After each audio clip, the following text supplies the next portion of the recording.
السلام عليكم ورحمة الله وبركاته.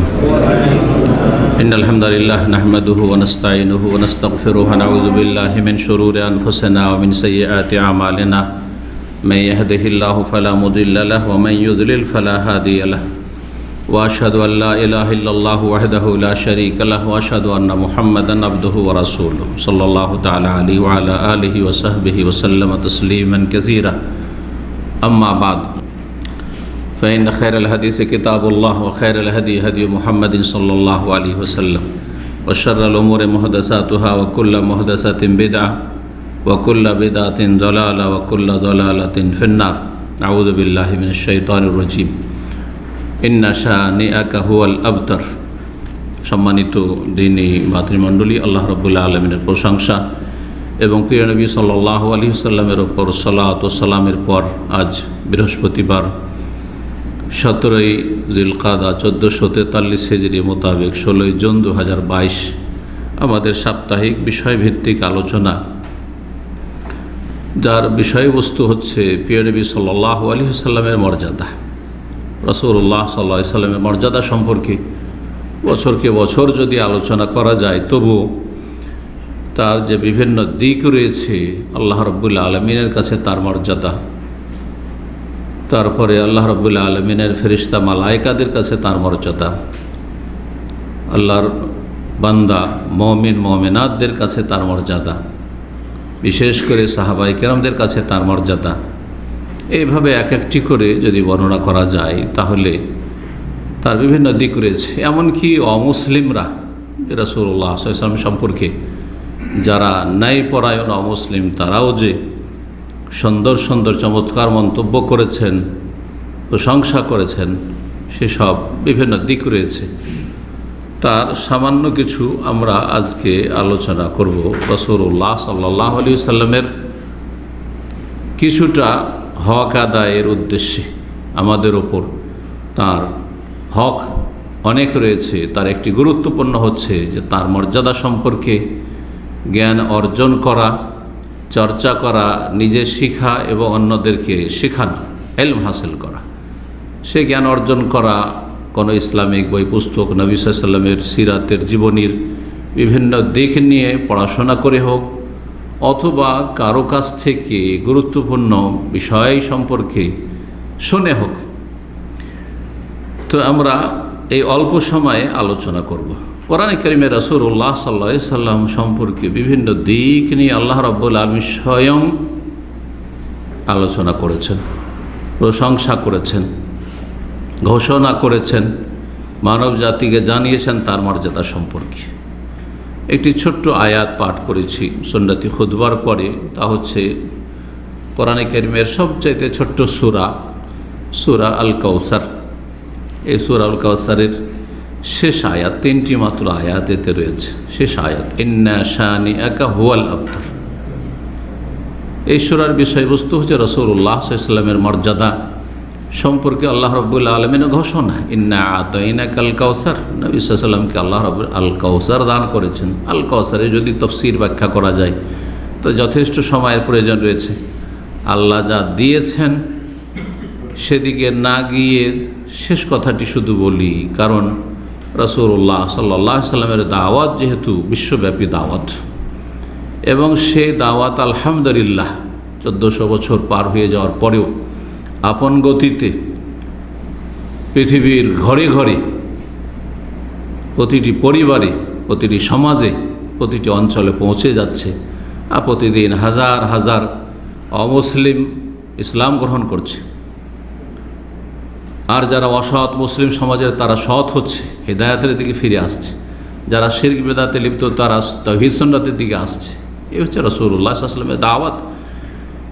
এর যে ব্যাপক প্রভাব, এর কারণে এক শ্রেণীর ইসলামের শত্রুরা যখন তখন রাসূলুল্লাহ সাল্লাল্লাহু আলাইহি ওয়াসাল্লাম সম্পর্কে অশালীন কথাবার্তা বলে থাকে, বেয়াদবি করে থাকে, মানহানি করার চেষ্টা করে। কিন্তু মনে রাখবেন যে রাসূলুল্লাহ সাল্লাল্লাহু আলাইহি ওয়াসাল্লাম সম্পর্কে কোনো খারাপ মন্তব্য করা মানে পাহাড়ের সাথে নিজের মাথা দিয়ে আঘাত করা। কেউ যদি কোনো পাহাড় পর্বতের সাথে মাথা দিয়ে আঘাত করে তাহলে পাহাড়ের কিছুই হবে না, পক্ষান্তরে সে ধ্বংস হয়ে যাবে। জি, নবী করিম সাল্লাল্লাহু আলাইহি সাল্লাম সম্পর্কে আল্লাহ বলছেন তাকে সম্বোধন করে, ইন্না শানিআকা হুয়াল আবতার। হে নবী, নিঃসন্দেহে তোমার শত্রু, তোমার বিদ্বেষীরাই হচ্ছে আবতার, নির্বংশ, লেজ কাটা, যাদের ভবিষ্যতে কোনো কিছু নেই, নির্বংশ, যার কেউ নেই।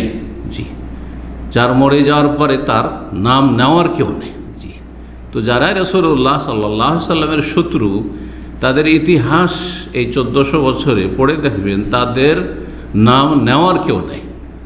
আর যদি কেউ নাম নেই তো কোনো সময় সসম্মানে নামবে না, সম্মানের সাথে নাম নেবে না। আবু জাহলের নাম আসে, আবু লাহাবের নামও আসে, ওতবা, সাইবা, রাবিয়া, ইবনে উবাই, মোনাফিক, তাদের নাম আসে, কিন্তু একজন কোনো মানুষ আছে পৃথিবীতে যে শ্রদ্ধা ভরে তাদের নামটা উচ্চারণ করে? কেউ নেই পৃথিবীতে। জি, আর কোনো ভালো মানুষ তো খুঁজেই পাবেন না, কিয়ামত পর্যন্ত হবেই না। আর যারা ভালো মানুষ না, আসলে তাদের মধ্যে মানুষত্ব নেই। যদি ভালো মানুষ আমার মতো মানুষ না হইতে পারে, তার মধ্যে মানুষত্ব নেই। তো আল্লাহ রাব্বুল আলামিন এই ঘোষণা নবী সাল্লাল্লাহু আলাইহি ওয়াসাল্লামকে শুনিয়ে দিয়ে সম্বোধন করে বলছে, ইন্না শানিআকা, নিশ্চয় তোমার বিদ্বেষী, তোমার সাথে যে শত্রুতা রাখে, দুশমনী রাখে, সেই হচ্ছে নির্বংশ।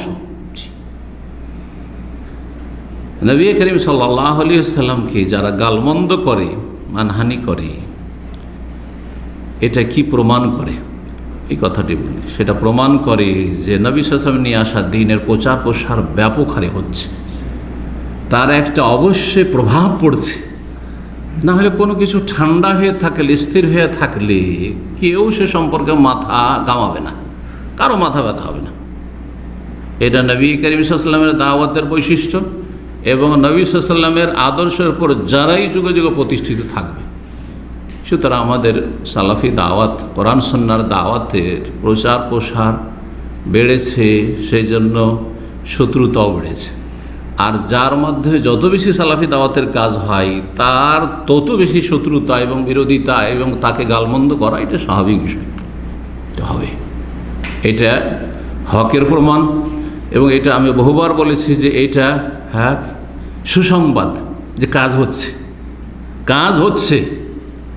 হ্যাঁ, যারা আল্লাহর শত্রু, আল্লাহর দ্বীনের শত্রু, তাদের পায়ের তলা থেকে মাটি সরছে, সেই জন্য তাদের মাথার ব্যথা। জি, যার ফলে তারা পাগলা কুকুরের মতো ছোটাছুটি করছে। জি, এবং মনে রাখবেন যে নবী করিম সাল্লাল্লাহু আলাইহি সাল্লামকে কেউ যদি গালমন্দ করে, তো আর একটি আমাদের জন্য সুসংবাদ হচ্ছে, একটি সুসংবাদ হচ্ছে দ্বীন ইসলামের প্রচার প্রসার হচ্ছে। আর একটি সুসংবাদ হচ্ছে যে সব শত্রুরা রাসূলুল্লাহ সাল্লাল্লাহু আলাইহি সাল্লামকে গালমন্দ করে, রাসূলুল্লাহ সাল্লাল্লাহু আলাইহি সাল্লামকে ব্যঙ্গ করে, রাসূলুল্লাহ সাল্লাল্লাহু আলাইহি সাল্লাম সম্পর্কে খারাপ মন্তব্য করে, তাদের শীঘ্রই পতন ঘটবে, তারা ছিন্ন ভিন্ন হয়ে যাবে, তারা টুকরো টুকরো হয়ে যাবে। এটা 1400 বছর ইসলামের ইতিহাস প্রমাণ করে, রাসূলুল্লাহ সাল্লাল্লাহু আলাইহি সাল্লামের আমল থেকে শুরু করে আজ পর্যন্ত বহু নজির রয়েছে। নবী সাল্লাল্লাহু আলাইহি সাল্লামের জীবদ্দশায় সিরাতুন নবী থেকে একটি শিক্ষা নেন। নবী সাল্লাল্লাহু আলাইহি সাল্লাম যেসব রাজা বাদশাদেরকে চিঠি লিখেছিলেন, অধিকাংশ পজিটিভ ছিল। কেউ তো ইসলাম গ্রহণ করেছিল, কেউ ইসলাম গ্রহণ করেনি কিন্তু নমনীয়তা দেখিয়েছিল, কিছু উপঢৌকন দিয়ে সন্তুষ্ট করার চেষ্টা করেছিল। আবার অল্প কিছু ছিল যারা কি করেছিল, চরম শত্রুতা পোষণ করেছিল। যারা শত্রুতা পোষণ করেছিল তাদের এমন দুর্দশা হয়েছে, এমনভাবে তারা ধ্বংস হয়েছে, ছিন্ন ভিন্ন হয়ে গেছে। তার একটি হচ্ছে পারস্য সাম্রাজ্য, এই অগ্নিপূজকদের দেশ ইরান, তখনকার বৃহৎ ইরান, ইরাক সব মিলে নবী করিম সাল্লাল্লাহু আলাইহি ওয়াসাল্লামের চিঠিকে কী করেছিল, ছিঁড়ে ফেলে দিয়েছিল। ছিঁড়ে ফেলাকে মাজ্জাকে তামজিক বলা হয়, ছিঁড়ে ফেলে দিয়েছিল। দূত যে চিঠি নিয়ে গেছিলেন সাহাবী, তাকে অপমান অপদস্থ করে লাঞ্ছিত করেছিল।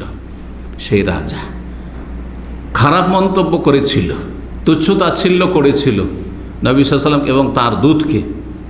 রাসূলুল্লাহ সাল্লাল্লাহু আলাইহি ওয়াসাল্লাম যখন সংবাদ পেলেন তখন বললেন, মাজ্জাকাল্লাহু মুলকাহু, যেমন আমার চিঠিকে ইসলামের দাওয়াত দিয়ে পাঠিয়েছি, সেই চিঠিকে ছিঁড়ে ফেলেছে, টুকরো টুকরো করেছে, আল্লাহ তাদের দেশকে টুকরো টুকরো ছিন্ন ভিন্ন করে দেখি। মাজজাক আল্লাহ মুলকাহ। মাত্র কয়েক বছর গেছে, বেশি নয়। রাসূলুল্লাহ সাল্লাল্লাহু আলাইহি ওয়াসাল্লামের শেষ জামানায় চিঠি পাঠানো হয়েছে, তারপরে 2 বছর বা 3 বছর থেকেছেন নবী করিম সাল্লাল্লাহু আলাইহি ওয়াসাল্লাম। তারপরে আবু বকর সিদ্দিক রাদিয়াল্লাহু তাআলা আনহু জামানা হচ্ছে 2.25 বছর, 5 বছর গেল। তারপর আমিরুল মুমিনিন ওমর রাদিয়াল্লাহু তাআলা আনহুর জামানা, আর সেই জামানায় এই পারস্য দেশ টুকরো টুকরো হয়ে যায়, ছিন্ন ভিন্ন হয়ে যায়, কোনো অস্তিত্ব থাকে না। জি, বড় লাঞ্ছিত হয়ে, অসহায় হয়ে তারা রাসূলুল্লাহ সাল্লাল্লাহু আলাইহি ওয়াসাল্লাম সাহাবায়ে কেরামদের হাতে বন্দী হয়ে হাজির হয়েছে। জি, এবং তার আগে বাপ রাজা, ছেলের হাতে খুন হয়েছে এই রাজার, আর বাপ ছেলেকে হত্যা করার জন্য বিষ ভরে রেখেছিল বোতলে, ঔষধের লেবেল লাগিয়ে সেটা খেয়ে বাপের কারণে, এই বাপের বিষ খেয়ে মনে করলো যে এটা তো ভালো ওষুধ, এটা তো খুব উপকারী আমার জন্য, এনার্জি ড্রিঙ্ক, সুতরাং সে ডকডক করে পান করেছে, বাপকে খুন করবে, সে হত্যা হয়েছে। তারপরে এক মহিলা রানী হয়েছিল, আর তারপরে নবী সাল্লাল্লাহু আলাইহি ওয়াসাল্লাম যখন খবর পেলেন, বললেন ইউফলিহা কওমুন ওয়াল্লাহু আমরুহুম বিমরা, ওই জাতি কখনো সফল না। বিশেষ করে বলা হয়েছে এই অগ্নিপূজক জাতি সম্পর্কে, ইরানি জাতি সম্পর্কে, যে সেই জাতি কখনো সফল হবে না যে জাতি আমার ইসলামের দাওয়াতের চিঠিকে ছিন্ন ভিন্ন করেছে, যেই জাতি আমার দূতকে অপমান অপদস্থ করেছে, যেই জাতি আমাকে গালমন্দ করেছে, যেই জাতি নারীকে নেত্রী হিসাবে বাছাই করেছে। আল্লাহু আমরুহুম বিমরা। তার কয়েক বছর পরে ওমর রাদিয়াল্লাহু তাআলা আমারে সে দেশ অস্তিত্ব হারিয়ে ফেললো, যেই দেশ ছিল একটি পরাশক্তি সেই যুগের। আজকালকার যুগের পৃথিবীর যে 2-3টি বড় শক্তি রয়েছে তার একটি। তো এই মর্মে ইবনে তাইমিয়া রাহিমাহুল্লাহ, শাইখুল ইসলাম বলছেন, মিন আজিবিল আমরি, অবাক হওয়ার বিষয়, আশ্চর্যজনক বিষয় হচ্ছে, আন্নাল মুসলিমিনা কানু ফি জিহাদিহিম, মুসলিমগণ জিহাদ ফি সাবিলিল্লাহ থাকতেন রাসূলুল্লাহ সাল্লাল্লাহু আলাইহি ওয়াসাল্লামের জামানায়, তারপরে জামানায় সাহাবায়ে খোলাফায়ে রাশেদিনের জামানায় বিশেষ করে। আর তারপরেও ইদা হাসারু হিসনান, কোনো দেশে কোনো এলাকায় গিয়ে কোনো দুর্গ যখন তারা অবরোধ করতেন, ঘেরাও করতেন, আওবালদাতান, অথবা কোনো শহরকে যখন অবরোধ করতেন, ফাসামিউ মিন আহলিহা সাবমাল রাসূলিল্লাহ সাল্লাল্লাহু আলাইহি ওয়াসাল্লাম, তারপরে তারা শুনতে পেতেন যে তারা রাসূলুল্লাহ সাল্লাল্লাহু আলাইহি ওয়াসাল্লামকে প্রতিক্রিয়া স্বরূপ গালমন্দ করছে, যে মুহাম্মদ রাসূলুল্লাহ সাল্লাল্লাহু আলাইহি ওয়াসাল্লাম উম্মতের লোকেরা আমাদের অবরোধ করেছে, আমাদের বিরুদ্ধে লড়াইয়ের জন্য এসেছে, গাল দেওয়া শুরু করত। যখন গাল দেওয়া শুরু করত এই কাফের জাতিগুলি বিভিন্ন দেশে যুগে যুগে, ইস্তাবশারু বিকুরবিল ফাতহে, ইবনে তাইমিয়া রাহিমাহুল্লাহ বলছেন, তখন তারা আনন্দিত হইত যে বিজয় আসন্ন হয়েছে, বিজয় আসন্ন হয়েছে। হ্যাঁ, খুব অচিরেই শীঘ্রই কি হবে, তারা নতি স্বীকার করবে, তারা স্যারেন্ডার করবে। সারেমুল মসলুল আলা শাতিম রসুল প্রসিদ্ধ কিতাব রয়েছে, ইবনে তাইমিয়া রাহিমাহুল্লাহ সেই কিতাবে তিনি উল্লেখ করেছেন। এখন যে বিষয়টি আলোচনা করব সেটা হচ্ছে আল্লাহ রাব্বুল আলামিনের কাছে প্রিয় রসুল সাল্লাল্লাহু আলাইহি ওয়াসাল্লামের মর্যাদা। আসলে বিষয়বস্তু আজকে রাসূলুল্লাহ সাল্লাল্লাহু আলাইহি ওয়াসাল্লামের মর্যাদা, আল্লাহর কাছে মর্যাদা। মহান আল্লাহর কাছে মর্যাদার প্রথম দিক হচ্ছে যে রাসূলুল্লাহ সাল্লাল্লাহু আলাইহি ওয়াসাল্লাম আল্লাহর নবী এবং রাসূল, আল্লাহর প্রেরিত নবী এবং রাসূল। জি, অনেকে আম্বিয়া নবী কিন্তু রাসূল নন, কিন্তু নবী সাল্লাল্লাহু আলাইহি ওয়াসাল্লাম নবী এবং রাসূল। শুধু তাই নয়, তিনি খাতামুল আম্বিয়া, সর্বশেষ নবী, সর্বশেষ রাসূল। লা নবিয়া বাদি, আমার পরে কোনো নবী আসবে না, আল্লাহ কোরআনে কারিমে ঘোষণা করেছেন। এবং তিনি সবচাইতে শ্রেষ্ঠ রাসূল আল্লাহ রাব্বুল আলামিনের। মহান আল্লাহ সূরা আহজাবের আয়াত নম্বর 40 ইরশাদ করেছেন, মা কানা মুহাম্মাদুন আবা আহাদিম মির রিজালিক ওয়ালাকিন রাসূলুল্লাহ ওয়া খাতামান নবিয়্যিন, মুহাম্মদ সাল্লাল্লাহু আলাইহি ওয়াসাল্লাম তোমাদের পুরুষদের কারো পিতা নন, পুরুষদের পিতা নন, তাহলে বোঝা যাচ্ছে মেয়েদের পিতা, এই জন্য বলা হয়েছে যে নবী সাল্লাল্লাহু আলাইহি ওয়াসাল্লামের মেয়ে ছিল 4টি, বড় হয়েছে তারা, 4 জনের বিয়ে হয়েছে। যদিও নবী সাল্লাল্লাহু জীবদ্দশায় কয়জন ইন্তেকাল করেছেন? 3 জনই ইন্তেকাল করেছেন। একমাত্র নবী সাল্লাল্লাহু ইন্তেকালের সময় একজন ছোট মেয়ে ফাতিমা রাদিয়াল্লাহু তাআলা আনহা রাদিয়াল্লাহু আনহুন্না জামিয়ান শুধু বেঁচে ছিলেন, তাও অল্প সময়, মাত্র 6 মাসের মতো। তো আল্লাহ বলছেন যে কোনো পুরুষের বাকি ছেলে সন্তান যেগুলো হয়েছিল ইব্রাহিম, কাসেম বা আরও যে নামগুলি এসেছে, আর তাইয়্যিব, তাহের বা আবদুল্লাহ, তো তারা ছোটতেই শৈশবেই ইন্তেকাল করেছেন রাদিয়াল্লাহু আনহুম আজমাইন। ওয়ালাকি রাসূল আল্লাহ, তবে তিনি হচ্ছেন আল্লাহর রসুল, আল্লাহ বলছেন। ও খাতামান নবীন, এবং সর্বশেষ রসুল, সর্বশেষ রসুল। সুতরাং যারা কাদিয়ানি তারা এইখানেই কাফের আয়াতের আলোকে, কারণ তারা মুহাম্মদ সাল্লাল্লাহু আলাইহি ওয়াসাল্লামের পরে মির্জা গোলাম আহমদ কাদিয়ানিকেও রসুল মনে করেন। শাফাতের হাদিসে রয়েছে যে সমস্ত আম্বিয়া রসুলগণ অস্বীকার করবেন, সুপারিশ করা যাবে, বৃহৎ শাফা, যেটা শাফাতে ওজবা। শেষখানে সমস্ত নবী একে এক এক এক করে যখন ওজর করবেন যে আমাদের দ্বারা হবে না, কোনখানে পৌঁছবেন? যাও শেষ নবী মুহাম্মদ সাল্লাল্লাহু আলাইহি ওয়াসাল্লামের কাছে চলে যাও। জি, এই মর্যাদা আল্লাহ রাব্বুল আলামিন দিয়েছেন। শাফাত, বৃহৎ শাফাত একমাত্র রাসূলুল্লাহ সাল্লাল্লাহু সাথে খাস। ইয়া মুহাম্মদ ইরফা রাসাক, মাথা ওঠাও। ওয়াশফাতু শাফা, সুপারিশ করো, সুপারিশ কবুল করা হবে। ও আসালতুতা, চাও কি চাওয়ার রয়েছে তোমাকে দেওয়া হবে। সহিহ বুখারী মুসলিমের হাদিস রয়েছে। রাসূলুল্লাহ সাল্লাল্লাহু আলাইহি ওয়াসাল্লামের দ্বিতীয় বৈশিষ্ট্য, মর্যাদা যা আল্লাহ দান করেছেন, বৈশিষ্ট্য অনেক রয়েছে। তা হচ্ছে রাসূলুল্লাহর রিসালাত হচ্ছে আন্তর্জাতিক রিসালাত, পেগাম, সারা বিশ্বব্যাপী পেগাম, সমস্ত মানুষের জন্য, কালো সাদা সকলের জন্য।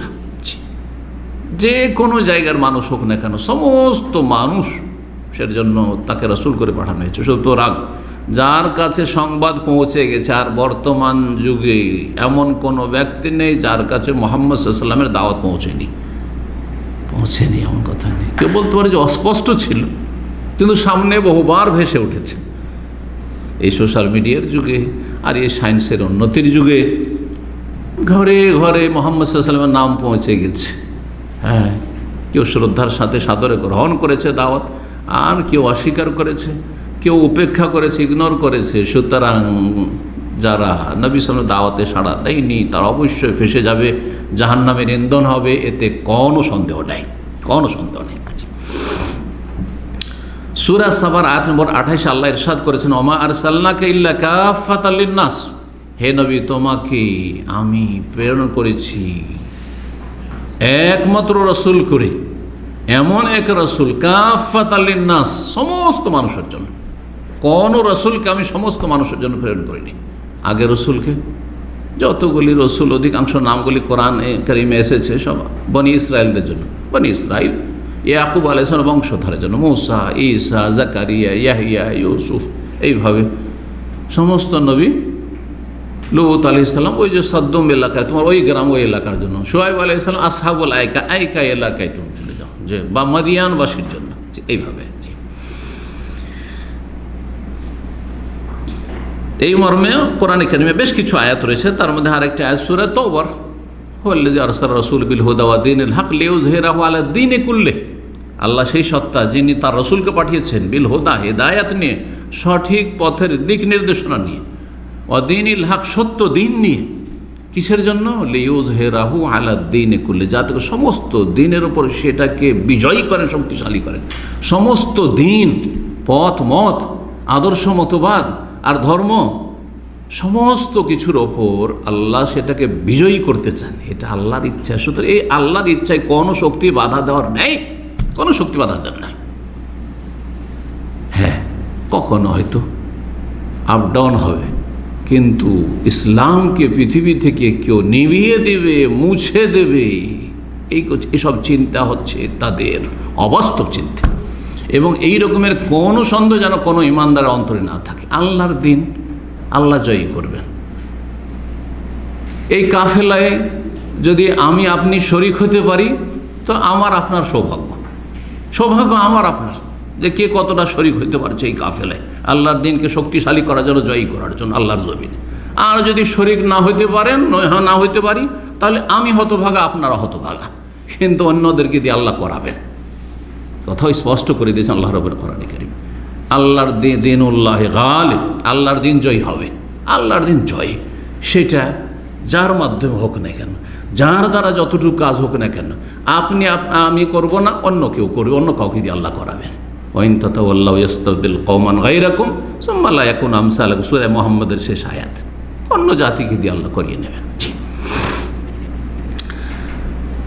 আল্লাহ রাব্বুল আলামিন সূরা আরাফের 158-তে বলেছেন, কুল, হে নবী বলে দাও, ইয়া আইয়ুহান নাস, হে মানব সকল, ইন্নী রাসূলুল্লাহ ইলাইকুম জামিয়া, আমি রাসূলুল্লাহ ইলাইকুম, তোমাদের জন্য। তোমাদের জন্য বললেই তো হইতো, কিন্তু কেউ ভাবতে তোমাদের জন্য মানে হয়তো আরবদের জন্য, তোমাদের জন্য মানে হচ্ছে যেহেতু নবী এশিয়াতে এসেছেন, আরব এশিয়াতে, তো এশিয়ানদের জন্য না, জামিয়া, সমস্ত মানুষের জন্য, সমস্ত, তোমাদের সমস্ত লোকের জন্য। ইউরোপ আর আমেরিকা, কানাডা, অস্ট্রেলিয়া আর ভারত, যেখানকারই, আরব, অনারব, যেখানকারই হোক না কেন, আফ্রিকা, সমস্ত মানুষের জন্য তোমাকে আমি রাসূল করেছি। তুমি ঘোষণা করে দাও, জানিয়ে দাও মানুষকে, ইন্নী রাসূলুল্লাহ ইলাইকুম জামিয়া। 3 নম্বর মর্যাদার দিক যা আল্লাহ দান করেছেন তাকে, যে ইহকাল পরকালে তাকে সবচেয়ে বেশি সম্মানিত করেছেন। দুনিয়া তো সবচেয়ে বেশি সম্মানিত, আর আখিরাত তো সবচাইতে সম্মানিত। পৃথিবীতে এমন কোনো মানুষ দেখান যে নবী সাল্লাল্লাহু আলাইহি ওয়াসাল্লামের চাইতে বেশি তার নাম উচ্চারণ হচ্ছে, কোথাও খুঁজে পাবেন, কোথাও খুঁজে পাবেন। পৃথিবীতে কোনো পুস্তক দেখান যেই পুস্তক কোরআনে কারিমের চাইতে বেশি তেলাওয়াত হচ্ছে, পাঠ করা হচ্ছে, পৃথিবীতে কোথাও খুঁজে পাবেন। কোনো এমন ব্যক্তি দেখান যেই ব্যক্তির নাম ছাড়া দিন পার হয় না, কিন্তু নবী সাল্লাল্লাহু আলাইহি ওয়াসাল্লামের নাম ছাড়া দিন পার হবে না।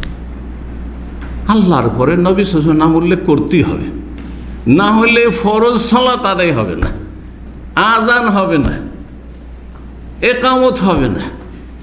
জি, আর যদি আজান না হয়, একামত না হয়, ফরজ সালাত না হয়, তো মুসলিম না। জি, আর পৃথিবীকে আল্লাহ রাব্বুল এমনভাবে সাজিয়েছেন যে একদল সালাত শেষ করছে, তো আর এক দলের সালাতের সময় শুরু হচ্ছে। 24 ঘন্টা সালাত চলতি আছে।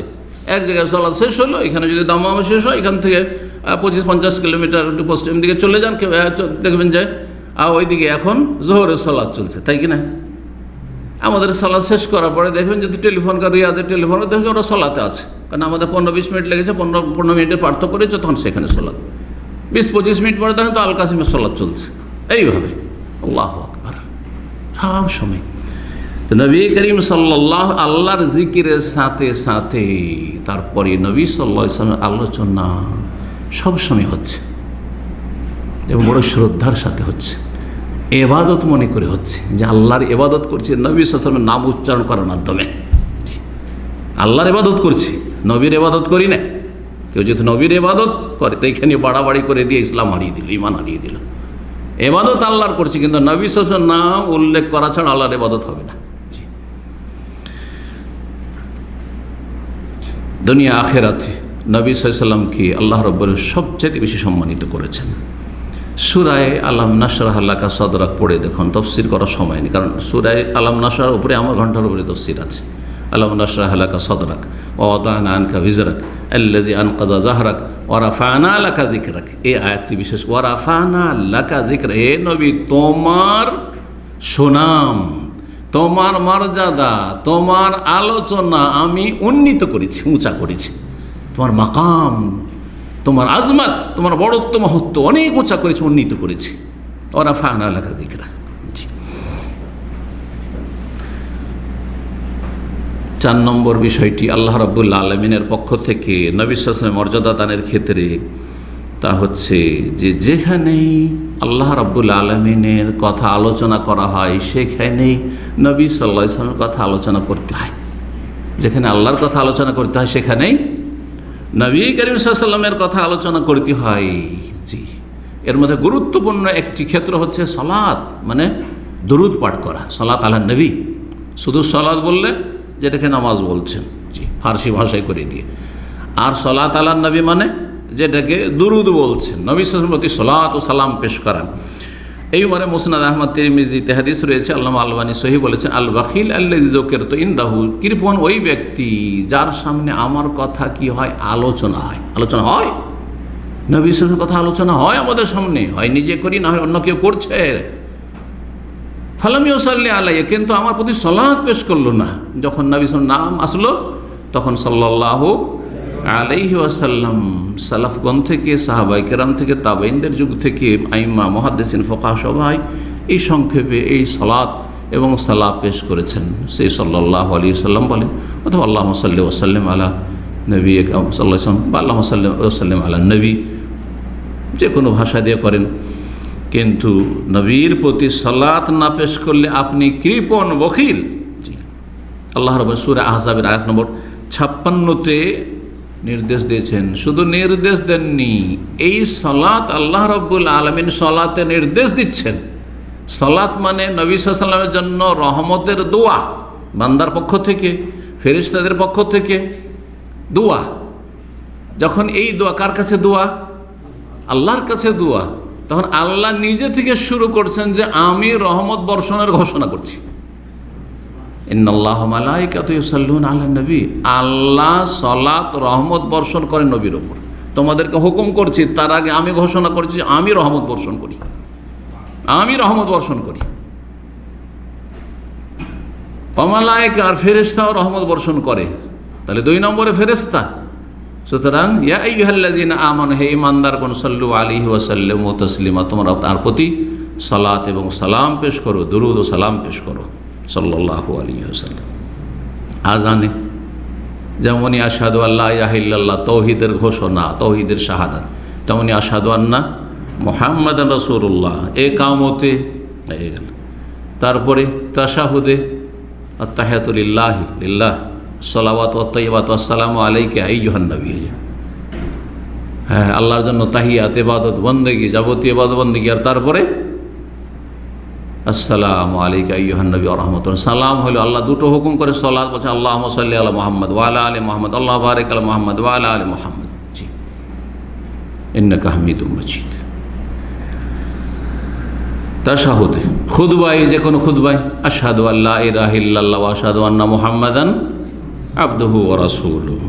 জি, সেই সুন্নতি খুতবা, খুতবাতুল হাজাই, সেই জুমার খুতবা হোক, ঈদের খুতবা হোক, ইসলামী কোনো আলোচনা হোক, এমনকি সাধারণ যে কোনো আলোচনাও যদি গঠনমূলক কোনো আলোচনা শুরু করেন, সেখানে একটা মজলিস, এমনি মজলিস হচ্ছে, হ্যাঁ, বিচার সালিস হচ্ছে, সেখানেও ইসলামী আদব হচ্ছে, সেখানে আল্লাহর জিকির আজকার হবে, আল্লাহর প্রশংসা হবে, হামদ সানা দিয়ে শুরু হবে, এবং নবী সাল্লাল্লাহু আলাইহি ওয়াসাল্লামের প্রতি সেখানে সালাত ও সালাম পেশ করা হবে শুরুতে। এটা সবচাইতে উত্তম। আর শেষখানে কমপক্ষে একবার, এটা অত্যন্ত জরুরি, না হলে সেই মজলিসে কোনো বরকত নাই, যেমন নবী সাল্লাল্লাহু আলাইহি ওয়াসাল্লামের হাদিস রয়েছে। রাসূলুল্লাহ সাল্লাল্লাহু আলাইহি ওয়াসাল্লামের মর্যাদার 4টি দিক বললাম আল্লাহর কাছে। এখন মুমিনদের কাছে আল্লাহ রাব্বুল আলামিন যে মর্যাদা রেখেছেন রাসূলুল্লাহ সাল্লাল্লাহু আলাইহি ওয়াসাল্লাম, সে সম্পর্কে বলি। আল্লাহ রাব্বুল যে মুমিনদের কাছে, ঈমানদার মুমিন মুসলিমদের কাছে মর্যাদা দিয়েছেন, তার একটি হচ্ছে যে মহান আল্লাহ তাদেরকে নির্দেশ দিয়েছেন, ঈমানদারদেরকে, যে নবী সাল্লাল্লাহু আলাইহি ওয়াসাল্লামের নিঃশর্ত আনুগত্য করবে। এমন পৃথিবীতে কেউ নাই যে নিঃশর্ত আপনার কথা মানি, বাপ, তারপর শর্ত সাপেক্ষ মানি। হ্যাঁ, আল্লাহর বিধান সামনে রেখে কথা বলেন, যদি জায়েজ বলেন তো মানি, অবশ্যই জায়েজ, ফরজ না, ওয়াজিব না, সুন্নত না, মুস্তাহাব না, হ্যাঁ জায়েজ কাজ। যাও বাবা, আজ অমুক জায়গাতে যাও, হেঁটে এসে যাও, হেঁটে আসা কোনো স্বভাবের কাজ না, যাও এক্সারসাইজ করে এসো। হ্যাঁ, যা একটু যাও অমুক জিনিসটা আমার জন্য কিনে নিয়ে এসো। হ্যাঁ, ওই যে জায়েজ কাজ, জরুরি না যে ওইটাই, যেটা বলেছে সেটাই। আপনি সেখানে নিজে মাতাব্বরি করবেন না যে না আমি এটাকে পছন্দ করি, সুতরাং আব্বা আম্মা যেটা বলেছেন, না, বাপ যেটা বলেছে সেটি, কিন্তু জায়েজ হইতে হবে। কিন্তু না জায়েজ যদি বলে, যা ওর সাথে মারামারি করে আয়, যা ওর বাড়িতে চুরি করে আয়, ডাকাতি করে, করবেন। কিন্তু রাসূলুল্লাহ সাল্লাল্লাহু আলাইহি ওয়াসাল্লাম সম্পর্কে তাআতুন মুতলাকা, কোনো ইমাম, কোনো আলেমের অন্ধ অনুসরণ করা যাবে? হারাম। তার রাসূলের মর্যাদা দিয়ে দিলেন। এখানে বিভ্রান্ত হয়েছে যারা মযহাবের গোঁড়ামিতে ডুবে রয়েছে, অন্ধত্বে ডুবে আছে, তাকলিদে সাক্ষীতে ডুবে আছে। রাসূলের মর্যাদা দিয়েছে আর শিরক বিরিসালাতে শরীক করে ফেলেছে। এটা শিরক রেসালাতে, যখন রেসালাতে রসুলের সাথে শরীক করে রসুলের স্তর দিয়ে দিলেন কোন একজন আলেমকে, ইমামকে, তখন রসুল যেহেতু আল্লাহর পক্ষ থেকে দিন বর্ণনা করে, দিন জানিয়ে দেওয়ার জন্য প্রতিনিধি, তাহলে আপনি আল্লাহর সাথে শরীক করে দিলেন। তো রেসালাতে শিরক করার কারণে আল্লাহর সাথে শরীক হয়ে গেল। আমি অমুকের কথা সবগুলি মানব, তিনি ভুল করতেই পারেন না, এই কথা বলে এটা শিরক। রসুলের সাথেও শিরক আর আল্লাহর সাথেও শিরক। কারণ ওহি একমাত্র আল্লাহ প্রেরণ করেছেন, আর কার কাছে প্রেরণ করেছেন? একমাত্র রাসূলুল্লাহ সাল্লাল্লাহু আলাইহি ওয়াসাল্লামের কাছে প্রেরণ করেছেন। আপনি যাকে বলে যান না তিনি ভুল করতেই পারেন না, এই মযহাবে ভুল হতেই পারে না, এই পীর সাহেবের ভুল হতেই পারে না, তাহলে তাকে তো রসুল করে দিলেন আপনি। জি, এই জন্য এটি ভালো করে মনে রাখবে এই দুটি কথা, যে রেসালাতেও শিরক আর উলুহিয়াতে শিরক। আল্লাহর বিধান মানার ক্ষেত্রে শিরক, আপনি মানুষের কথাকে আল্লাহর বিধান বানিয়ে দিলেন। জি, তো আল্লাহ রাব্বুল আলামিন মুমিনদেরকে নির্দেশ দিয়েছেন যে নিঃশর্ত আনুগত্য করবে এবং তার আদেশ নিষেধের পাবন্দি করবে। যা বলেছেন তা করতে হবে, যা নিষেধ করেছেন বেঁচে থাকতে হবে। মহান আল্লাহ সূরা নিসার আয়াত ৮০-তে বলছেন, মাই ইউতির রাসূলা ফাকাদ আতা আল্লাহ, যে রাসূল সাল্লাল্লাহু আলাইহি ওয়াসাল্লামের আনুগত্য করবে সে আল্লাহর আনুগত্য করবে। রসুলকে মানা মানে, আনুগত্য মানে কি? সহজ ভাষায় মানা, সহজ ভাষায়, কারণ অনেকেই অর্থ করতে পারে না, পরীক্ষা করে দিয়েছে। আনুগত্য মানে কি? বলছে অনুসরণ। না, অনুসরণের চিত্তেবা, অনুসরণের পিছনে পিছনে চলা। আর আনুগত্য মানে হচ্ছে মানা। যে রসুলকে মানলো সাল্লাল্লাহু আলাইহি ওয়াসাল্লাম, সে কাকে মানলো? আল্লাহকে মানলো। কিন্তু যে কোনো ইমামকে মানলো, কোনো আলেমকে মানলো, কোনো শাইখকে মানলো, সে আল্লাহকে মানলো, একই না। হতে পারে ভুল, হতে পারে ভুল, ওই কথাটি মোটেই না। এত বড় মর্যাদা কাউকে দেওয়া হয়নি। জি, আল্লাহ রাব্বুল আলামিন আর বলেছেন, ওমা আতাকুমুর রাসূলু ফাখুযুহু, যা রাসূল দিয়েছেন তা নেও, ওমা নাহাকুম আনহু, যা নিষেধ করেছেন ফান্তাহু, বিরত থাকো। ২ নম্বর, মুমিনদের কাছে মর্যাদা রাসূলুল্লাহ সাল্লাল্লাহু আলাইহি ওয়াসাল্লামের, যে আল্লাহ রাব্বুল আলামিন মুমিন মুসলিম যারা তাদেরকে পরীক্ষা করেছেন। একটা পরীক্ষা আছে আমাদের, আল্লাহর কাছে পরীক্ষা আছে। সেই পরীক্ষা হচ্ছে যে তুমি সত্যি কি রাসূল সাল্লাল্লাহু আলাইহি ওয়াসাল্লামকে ভালোবাসো? তো ভালোবাসলে ভালোবাসার পরীক্ষা দিতে হবে। এ ভালোবাসার পরীক্ষা প্রশ্ন কি? কে বলতে পারে? নবী সাল্লাল্লাহু আলাইহি ওয়াসাল্লামকে সবচেয়ে বেশি ভালোবাসতে হবে, জানা আছে কি না? সবচেয়ে বেশি নিজের চাইতো কি না? নিজের বাপ মায়ের চাইতে কেউ না? স্ত্রী ছেলে মেয়ের চাইতো কি না? ওয়ান্নাসে আজমাইন, না হলে সত্যিকার অর্থে মুমিন হতে পারবেন না। ধন সম্পদ চাইতে বেশি রসুলকে ভালোবাসতে হবে। এটা সবাই এই ক্ষেত্রে একমত। বেদাত করলো একমত, আর সুন্নতের অনুসারী হইল একমত, ঠিক কি না? হ্যাঁ, মাজারে সিজদা করলো একমত যে রসুলকে সবচেয়ে বেশি ভালোবাসতে হবে। এই মাসলায় কোনো ইখতিলাফ নেই। কিন্তু এটার বাস্তবায়নে গিয়ে ভুল করছে মানুষ, কিন্তু এই কথায় আমরা সকলে একমত, সকল মুসলিম একমত। কারণ আল্লাহ রাব্বুল আলামিন এই একটা প্রশ্ন দিয়ে পরীক্ষা করেছে, রসুলকে সবচেয়ে বেশি ভালোবাসতে হবে। আর সেই ভালোবাসার পরীক্ষার প্রশ্ন হচ্ছে কি? ইত্তেবা, অনুসরণ করা। যে যত বেশি রাসূলুল্লাহ সাল্লাল্লাহু আলাইহি ওয়াসাল্লামের পেছনে পেছনে চলবে, সাথে থাকবে, সে তত বেশি ভালো রেজাল্ট করবে। আর যে যত বেশি পিছিয়ে থাকবে, যত বেশি এগিয়ে থাকবে, সে ফেল করবে। যে যত বেশি পিছিয়ে যাবে, যে যত বেশি এগিয়ে যাবে, কি করবে? ফেল করবে। এগিয়ে যাওয়ার পিছিয়ে যায় পার্থক্য আছে। এগিয়ে যায় কারা? রাসূলুল্লাহ সাল্লাল্লাহু আলাইহি ওয়াসাল্লাম থেকে যারা বেদাত করে, ধর্মের নামে যারা কি করে? শিরক বেদাত করে। নবী সাল্লাল্লাহু আলাইহি ওয়াসাল্লাম শিরককে মুছে দেওয়ার জন্য এসেছিলেন, বেদাতকে মুছে দেওয়ার জন্য এসে যারা এগিয়ে চলে গেল, বেশি পণ্ডিতি করলো, যে না আমাদের জন্য এতটা যথেষ্ট না, আরও বেশি করতে হবে। আমাদের জন্য তাকবীরে তাহরিমা দিয়ে সালাত শুরু করা যথেষ্ট না, আমাদেরকে জায়নামাজের দোয়া পড়তে হবে, নিয়ত পড়তে হবে, ইক্তাদাত বিহাজাল ইমাম পড়তে হবে। আমাদের জন্য সালাম ফিরলে সালাত শেষ হয় না, এখনো বাকি। কি করতে হবে? সম্মিলিত মোনাজাত করতে হবে, মাথায় হাত দিতে হবে, একটা বিদাতি দোয়া পড়তে হবে, আছে না নেই? তা আগে বেড়ে গেল। বেশি আগে বাড়লেও পথভ্রষ্ট, আর বেশি পিছিয়ে যায় কারা? যারা আল্লাহর পক্ষ থেকে যেই দিনের ফরজ ওয়াজিব নিয়ে এসেছেন আর হারাম নাজায়েজ নিয়ে এসেছেন, সেটার পাবন্দি করে না, বিভিন্ন হারামে জড়িয়ে আছে, বিভিন্ন ফরজ ওয়াজিব ছেড়ে দিচ্ছে। হ্যাঁ, তারা কি পিছিয়ে আছে? পিছিয়ে থাকলেও পরীক্ষা ফেল, আর এগিয়ে গেলেও পরীক্ষায় ফেল। তাহলে কি করার হুকুম আছে? সাথে সাথে ইত্তেবা মানে ফলো করে চলা, অনুসরণের সাথে সাথে থাকতে হবে। আর তারা হচ্ছে তৌহিদ সুন্নাত প্রতিষ্ঠাকারী, যারা তৌহিদ সুন্নাত আল্লাহর একত্ব প্রতিষ্ঠা করে আর এক রসুলের তরিকায় ইবাদত বন্দেগী করে সাল্লাল্লাহু আলাইহি ওয়াসাল্লাম। কুল ইন কুনতুম তুহিব্বুনাল্লাহ ফাত্তাবিউনি ইউহিব্বুকুমুল্লাহ। আল্লাহকে যদি ভালোবাসো, এটা যদি দাবি, তো দাবি থাকলে দলিল পেশ করতে হবে। দাবি হচ্ছে যে আল্লাহকে ভালোবাসি, হ্যাঁ, তাহলে এর প্রমাণ কি? হ্যাঁ, আল্লাহকে ভালোবাসি মানে আল্লাহ রসুলকে ভালোবাসি, সবচেয়ে বেশি আল্লাহকে এত ভালোবাসি যে আল্লাহর সামনে সিজদায় লুটিয়ে পড়ি। আর নবী সাল্লামকে এত ভালোবাসি যে নবীর তরিকা ছাড়া আমার জীবনে কোনো তরিকা নেই, নবী সাল্লাম ছাড়া আমার জীবনে কোনো আদর্শ মানুষ নেই, কোনো আইডিয়াল মানুষ নেই আমার কাছে।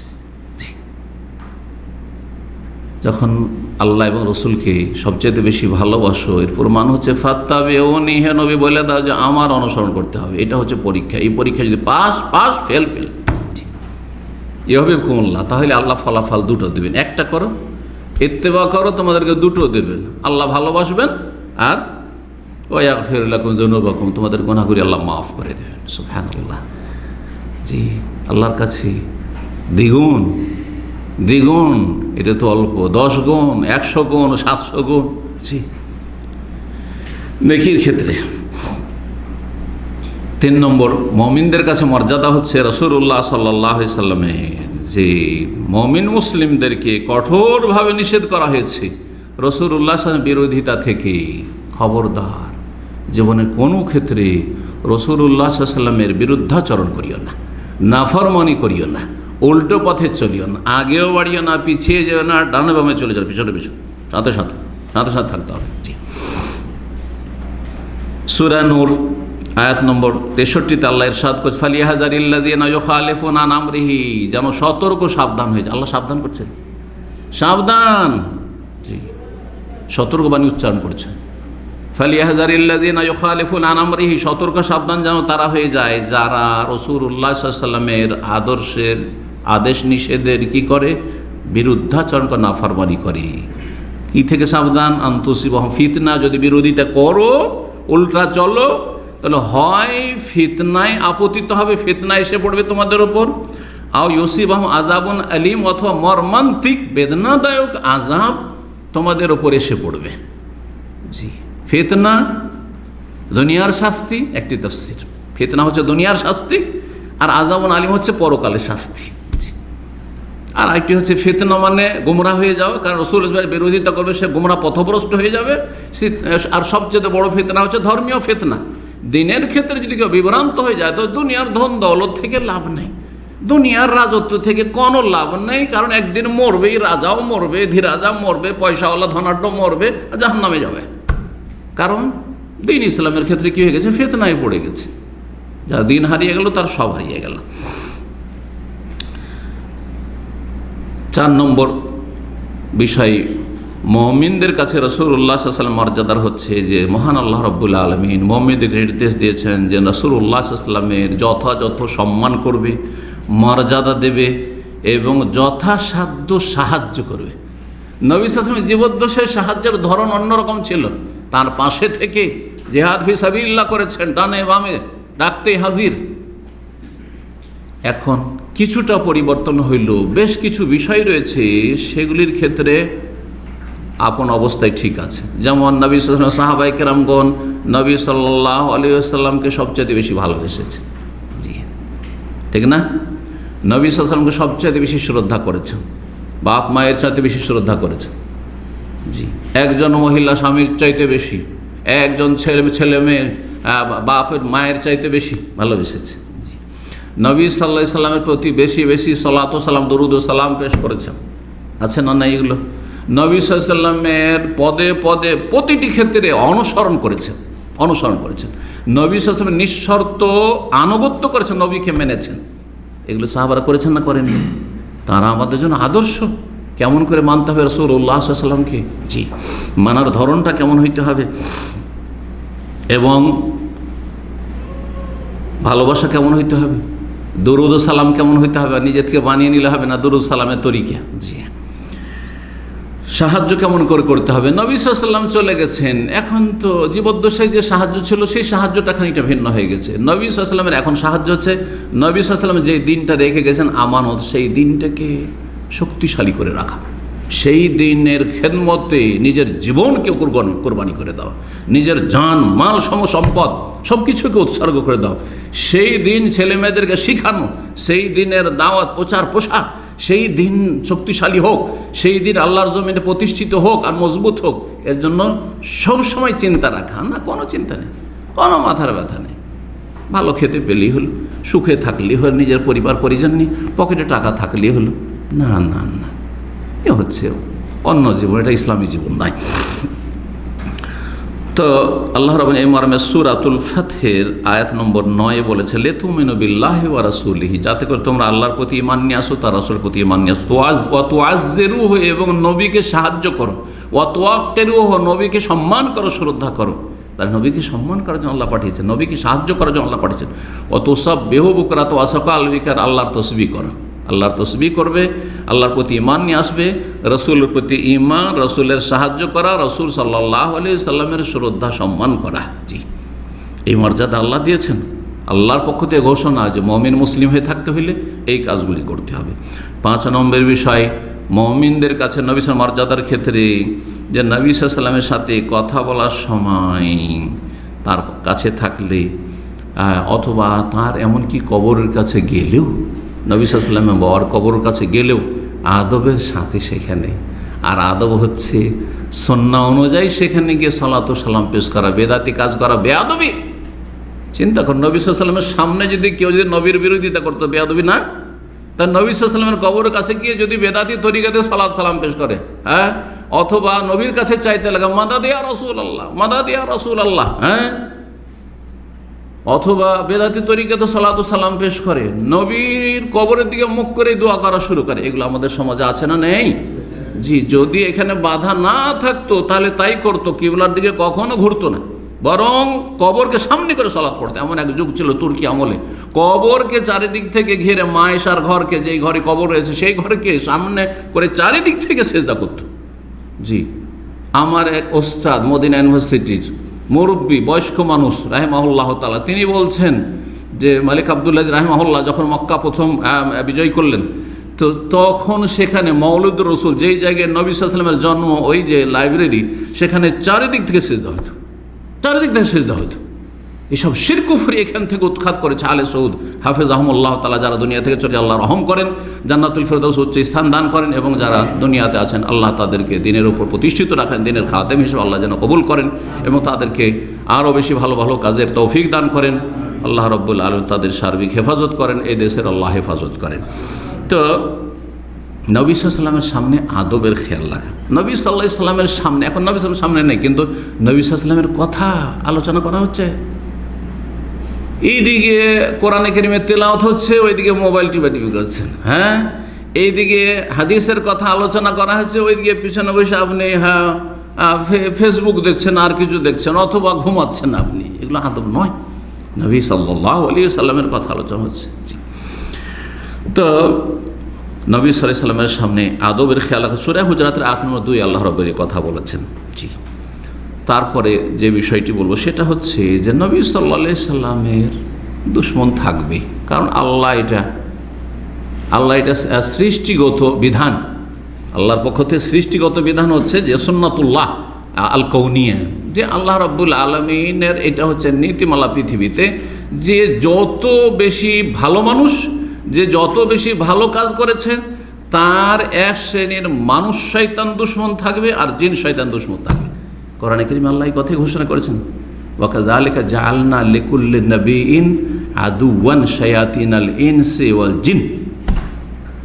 আল্লাহ বলছেন যে এইভাবে আমি জাআলনা লিকুল্লি নবী, প্রত্যেক নবীর জন্য আমি নিযুক্ত করেছি, তৈরি করেছি, সৃষ্টি করেছি, আদুওয়ান মানে দুশমন, শত্রু, হ্যাঁ, শায়াতিনাল ইনস মানুষ শয়তান থেকে আর জিন শয়তান থেকে।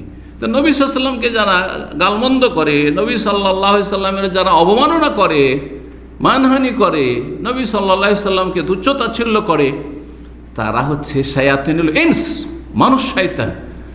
আর জিন শয়তান তাদেরকে পরিচিত করার জন্য, ওয়াসওয়াসা দেওয়ার জন্য, যেগুলো কর তাহলে তুই একটা হিরো হইতে পারবি, তুই একটা খ্যাতি লাভ করবি, তুই একটা আরও কিছু পাবি দুনিয়ার, হ্যাঁ তোর প্রোটেকশনের ব্যবস্থা হয়ে যাবে, ইত্যাদি ইত্যাদি। কারণ আজকাল তো বুঝতে পারছেন, হ্যাঁ ইসলামের সূত্রা এরকম কোনো লোক যদি কিছু একটা করতে পারে, বিশেষ করে মুসলিম সমাজে যতগুলি এইরকম মোরতাদ হয়েছে আর ইসলামের বিরুদ্ধে বলেছে, রুশ দিকে পশ্চিমা দেশে কীরকম নিরাপত্তা দেওয়া আছে, আর তাকে কি পুরস্কার দেওয়া হচ্ছে, এই বছরে তাকে পুরস্কৃত করা হইল, কথা বুঝতে পারছেন? জি হ্যাঁ। তো এইসবের জন্য শয়তান, যে জিন শয়তান রয়েছে, পরিচিত করে ওয়াসওয়াসা দেয় যে তুই এটা কর, তাহলে তুই ওদের কাছে, কাফেরদের কাছে হিরো হয়ে যেতে পারবি, অথবা অমুকদের কাছে হিরো হয়ে যেতে পারবি, আর তোকে কেউ চেনে না, তোকে সারা বিশ্ব চিনে নেবে, এইভাবেই খ্যাতি। জি, ভালোকে চেনে আর মন্দকে চেনে। কেউ ভালো করে মানুষের কাছে সুপরিচিতি লাভ করতে চায়, আর কেউ মন্দ করে পরিচিতি লাভ করতে চায় অসৎদের কাছে, সেটাই ভালো, অসৎদের কাছে সেই তাতে ভালো। জি। তো আল্লাহ রাব্বুল আলামিন যথেষ্ট কিসের জন্য? এই সমস্ত অনিষ্ট থেকে এবং সমস্ত দুশমন থেকে রক্ষার জন্য। এই মর্মে আল্লাহ রাব্বুল ইরশাদ, ইন্নাকা ফাইনাকাল মুস্তাহজিন, হে নবী আমি তোমার জন্য যথেষ্ট যারা তোমাকে ব্যঙ্গকারী, তোমাকে উপহাসকারী, তোমাকে নিজের ঠাট্টা রসিকতা করে, তোমার যারা মানহানি করে, তাদের অনিষ্ট থেকে তোমার হেফাজতের জন্য এবং তাদের অনিষ্ট তাদের মুখে ছুড়ে দেওয়ার জন্য, তাদেরকে ক্ষতিগ্রস্ত করার জন্য আমি যথেষ্ট। আল্লাহ যথেষ্ট। আরে আমরা কিছু করতে পারি আর না পারি, খালি বেশি মুখে বললে লাভ নেই, বললেন আর কিছুই করতে পারলেন না, হইচই করলেন, শেষ পরিণাম দেখা গেল যে না আপনাদের এতে কিছু হয়নি। কিন্তু রব্বুল আলামিন যথেষ্ট। ইন্না রাব্বাকা লাবিল মিরসাদ। এর মর্মে একটি ঘটনা শোনেন, তাহলে বুঝতে পারবেন। নবী করিম সাল্লাল্লাহু আলাইহি ওয়াসাল্লাম এর সাথে খারাপ আচরণ করেছিল এক ব্যক্তি, তাকে আল্লাহ লাঞ্ছিত করেছেন এবং তাকে অসাধারণ শাস্তি দিয়েছেন, স্বাভাবিক না, অস্বাভাবিক শাস্তি দিয়েছেন। আনাস রাদিয়াল্লাহু তাআলা আনহু থেকে এই মর্মে একটি হাদিস রয়েছে, কানা মিন্না রাজুলুন বনি নাজ্জার, বনু নাজ্জার বংশের একটা লোক ছিল, তার মানে মদিনার লোক ছিল। সে কাদকার আল বাকারা, সূরা বাকারা পড়লো, আল ইমরান পড়লো, ইসলাম গ্রহণ করার পরে সূরা বাকারা, আল ইমরান অনেক কিছু তালিম হাসিল করলো। ওয়াকান ইয়াকতুবু রাসূলুল্লাহ সাল্লাল্লাহু আলাইহি ওয়াসাল্লাম ওহী পর্যন্ত লিখতো, মানে লিখতে জানতো সে।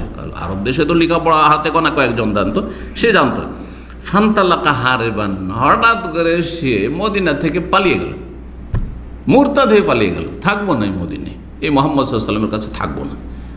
হাত্তা লাহিকা বি আহলিল কিতাব, গিয়ে আহলি কিতাব ইহুদি খ্রিস্টানদের সাথে মিশে গেল, সামদেশে গিয়ে খ্রিস্টানদের সাথে মিশে গেল। যেমন ভারত থেকে রুশদি, আর এইরকমই বাংলাদেশ থেকে, হ্যাঁ জানছেন যে এক মহিলা, কুখ্যাত মহিলা, লানাহুমুল্লাহ জামিয়ান, আল্লাহ ধ্বংস করুক এদেরকে। তো পালিয়ে গেল। কালাফারাফাহু, তখন তারা তাকে খুব সম্মান করলো যে হ্যাঁ মুহাম্মদ সাল্লাল্লাহু আলাইহি ওয়াসাল্লাম মদিনা থেকে পালিয়ে এসছে, এদিকে সম্মান করতে হবে, কাফেরদের কাজই এটা। কালু হাযা কানা ইয়াকতুলে মুহাম্মদ, এ মুহাম্মদ সাল্লাল্লাহু আলাইহি ওয়াসাল্লামের খুব ঘনিষ্ঠ ব্যক্তি ছিল, ডান হাত ছিল, এর নবী মুহাম্মদ সাল্লাল্লাহু আলাইহি ওয়াসাল্লামের ওহী লিখতো, যে ওহীগুলি নাজিল হইতো কোরআনে কারীম, সেগুলি লিখতো। ফাউজিবু বহি, তারা খুব আনন্দিত, খুব ভালো কথা। তো ঘনিষ্ঠ ব্যক্তিকে যদি পেয়ে যায়, তো দুশ্মনরা কিন্তু ছো মেরে নেওয়ার জন্য বসে থাকে, যারা শত্রু তারা ছো মেরে নেওয়ার জন্য বসে থাকে। কারণ ঘনিষ্ঠ ব্যক্তি কিন্তু আপ ডাউন মানুষের জীবনে সব জানছে, যে কোনো ব্যক্তি সম্পর্কে। আমার সাথে যারা ঘনিষ্ঠ, একেবারে ঘনিষ্ঠ, তারা আমার যে ত্রুটিগুলো আছে জানছে, কিন্তু যারা দূরের, এক আধ ঘন্টার জন্য দেখা সাক্ষাৎ, আসলো সালাম দোয়া জানতে পারবে না কিন্তু, ঠিক কিনা? ঘনিষ্ঠ ব্যক্তি, আপনজন একবারে যে অতপ্রতভাবে জড়িত থাকে, তাকে যদি ছো মেরে পেয়ে যায়, দেখে নেগেটিভগুলো কিছু বের করা যায় কিনা, নেগেটিভ কিছু বের করা যায় কিনা। এটা হচ্ছে মানুষের বদস্বভাব, অসৎ মানুষের বদস্বভাব। তো খুব খুশি তারা। ফামালাবেস আনকাসাম আল্লাহ অনুকাহু ফিহিম, হঠাৎ করে সেই লোকটিকে আল্লাহ ধ্বংস করে দিল, মরে গেল। ফাহাফারুল্লাহু, তখন তাকে দাফন করার জন্য মাটি খনন করলো, কবর খনন, ফাওয়ারুহ, মাটিতে ঢেকে দিল। কিন্তু সুবহানাল্লাহ, ফাসবাহাতিল আরযু কাদ নাবাযাতু আলা ওয়াজহিহা, মাটিতে দাফন করে এসছে, আর তারপরে সকালে দেখছে যে মাটির ওপরে লাশ পড়ে আছে। সুম্মা আদু, আবার মাটি খনন করলো, কবর খনন করলো। ফাহাফারুল্লাহ, গর্ত খনন করে সেখানে ফাওয়ারুও, তারপরে মাটি দিয়ে ঢেকে দিল। ফাস বাহাতিল আরো, সকাল হয়েছে, আবার জমিন তাকে উগলে ফেলে দিয়েছে। আল্লাহু আকবার, জমিন তাকে উগলে ফেলে দিয়েছে। তাদের নাবাজাত ফালাওয়াজেহা, কয়েকবার করে এরকম হলো। কয়েকবার হওয়ার পর দেখলো যে আর কাজ হবে না, এই চরম অপরাধ। কাফেরও বুঝতে পেরেছে, যারা আশ্রয় দিয়েছিল তারা বুঝতে পেরেছে যে চরম অপরাধী, সেই জন্য মাটি একে গ্রহণ করছে না, জমিন একে গ্রহণ করছেন না, মাটি নিজের পেটে রাখতে চায় না। জি, আল্লাহু আকবার। ফাতারাকুহু মানবুজান, তখন তাকে এমনি ফেলে রেখে দিল, যা পশু পাখিতে নুচে খেয়ে নি। সহি মুসলিমের হাদিস, সহি মুসলিমের হাদিস। জি, সুতরাং আল্লাহ রাব্বুল কাছে এমন কোনো কিছুই মুশকিল না। ওমা যালিকা আলাল্লাহি বিআজিজ। ইমাম ইবনে কাসির রাহমাতুল্লাহ, আরেকটি ঘটনা বলি। ইমাম ইবনে কাসির রাহিমাহুল্লাহ তাফসীর ইবনে কাসির, প্রসিদ্ধ তাফসীর এবং সবচেয়ে ভালো তাফসীর, সেই তাফসীরে তিনি উল্লেখ করেছে ইন্না শানিয়াকা হুয়াল আবতার, যেটা দিয়ে আলোচনা শুরু করেছিলাম। সেই আয়াতের তাফসীরে তিনি একটি ঘটনা বর্ণনা করেছেন। আন্না দা আলা উতবা বিন আবি লাহাব লাম্মা সাব্বা ওয়া সাইলিহি, নবী সাল্লাল্লাহু আলাইহি ওয়াসাল্লামের জামাই হয়েছিল এক সময় আবু লাহাবের ছেলে উতবা। এই ঘটনা কেউ শুনেছেন? কেউ শোনেনি মনে হয়। আবু লাহাব নবী সাল্লাল্লাহু আলাইহি ওয়াসাল্লামের কে ছিল? চাচা। চাচার ছেলের সাথে, তার মানে চাচা তো ভাইয়ের সাথে কি দিয়েছেন? মেয়ের বিয়ে। যেমন আলী বিন আবি তালিব, জি, আবু তালেব চাচা, আর আলী চাচা তো ভাই, তো আলীর সাথে বিয়ে দিয়েছেন কার? ফাতেমা রাদিয়াল্লাহু তাআলা আনহার। এটা জানে কারণ ছেলে মেয়ে হয়েছে সেই জন্য। কিন্তু রাসূলুল্লাহ সাল্লাল্লাহু আলাইহি ওয়াসাল্লামের যে মেজো আর সেজো মেয়ে রোকাইয়া উম্মে কুলসুম, তাদের বিয়ে দিয়েছিলেন এই আবু লাহাবের দুই ছেলের সাথে।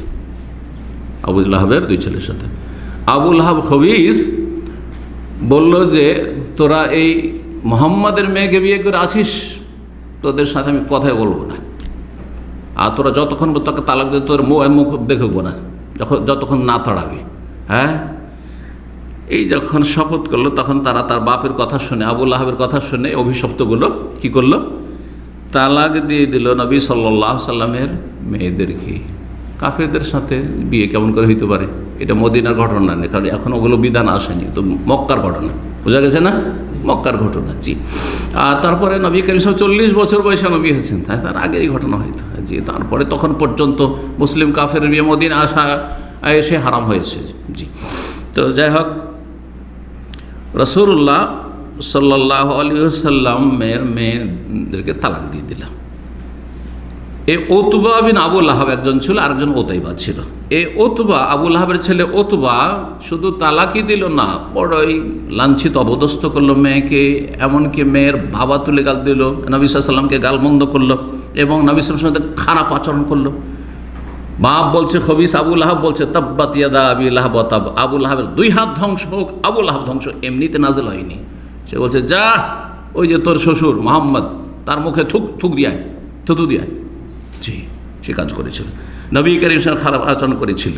জি, নবী সাল্লাল্লাহু আলাইহি ওয়াসাল্লাম বদ্ধ করেছেন, ঠিক আছে আমার মেয়েকে ছেড়ে দিলে ভালো কথা, আলহামদুলিল্লাহ, কিন্তু তুমি খারাপ আচরণ করলে।